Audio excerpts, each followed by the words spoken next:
Last night, it became official, ladies and gentlemen, with Donald Trump's big announcement, November 15th. Here, take a look. In order to make America great and glorious again, I am tonight announcing my candidacy for President of the United States. Wow, look at that room full of... Anyway. You know what? You may see leftists all over social media whining and crying right now that the nightmare has returned. But don't kid yourself. That was Christmas come early for corporate press outlets with sagging ratings. Look at these totally unbiased headlines right here. We'll start left to right. NPR says Donald Trump, who tried to overturn Biden's legitimate election, launches 2024 bid. And then we have NBC News, who says Trump, whose lies about 2020 election inspired insurrection, launches bid for the White House. Finally, Washington Post says Trump, who as president fomented an insurrection, says he's running again. And finally, one last unbiased headline from The Guardian. Trump announces 2024 run nearly 2 years after inspiring deadly Capitol riot. Wow.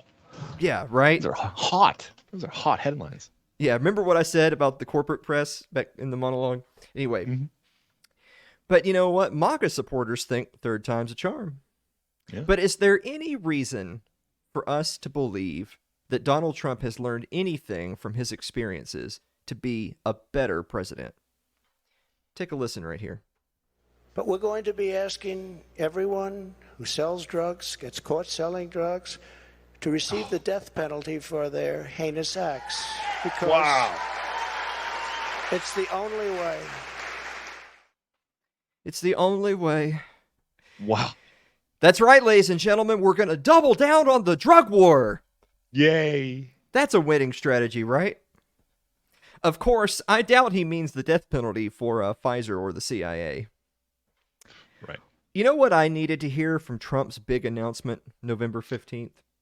What I needed to hear was him getting down on his knees and begging forgiveness for one of the biggest single-day declines in liberty in American history, including the mass closing of businesses, houses of worship, and turning the fate of the country over to Dr. Anthony Fauci. Yep, we're not going to forget that picture right there. Or how about this? He ran on a platform of draining the swamp, only to then appoint nothing but swamp monsters to his cabinet, such as, you might remember this just a few months ago, there's John Bolton, the old mustache himself, who was NSA director. Then you have Mike Pompeo, CIA director, and then finally, old Jeffy the Elf himself. Wow. That's literally the logo of the Cleveland Browns, I think, right there. That's Jeff That's an angry Sessions. elf. Yeah, his DA, or Attorney General. And you know what else? Of course, he will never be able to outrun the legacy of January 6th. Now look, I don't think the events of that day were an insurrection. It's ridiculous, the people who claim that January 6th was an insurrection. But you know what the problem is, Dave? History is written by the victors, and the history has already been written on this point. But to make matters worse, I want you guys to ask yourself this. What did Trump ever do to help those incarcerated following that day at the Capitol? He doesn't give a damn about those people. He doesn't give a damn about any of you. He doesn't care about you at all. At all. Despite that, MAGA loves him. MAGA loves him. I want you to listen to another bit of Dave Chappelle right here, adding that very point. What's amazing is that, so first of all, Dave Chappelle nails it on the head. But it's funny that what you're hearing a lot as it pertains to sort of some leftover midterm spiel is, well, the Republicans should have nominated better candidates. What's funny about that is that, you know what, back in 2016, when the Democrats nominated Hillary Clinton to run against Donald Trump, they should have nominated a better candidate, shouldn't they? Yeah. Lastly, this is my biggest question I'm left with. Why, oh why, would Republicans nominate Donald Trump over Ron DeSantis? Now, I want to be clear for you guys. I'm not here to sing Ron DeSantis' praises. I'm just telling it like I see it. It's a political strategy thing. Trump is a loser. He literally lost. DeSantis is a winner. He's coming off a huge win. It isn't about the general election in 2024.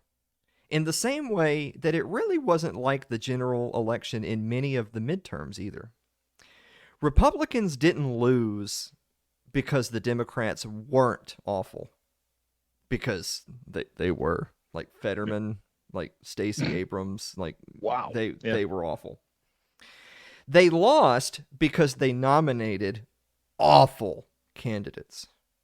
Awful candidates. But of course, as I'm sure my audience knows, Republicans certainly have a long history of nominating awful candidates when they had a much better one staring them right in the face. There he is. There he is. There he is. Look.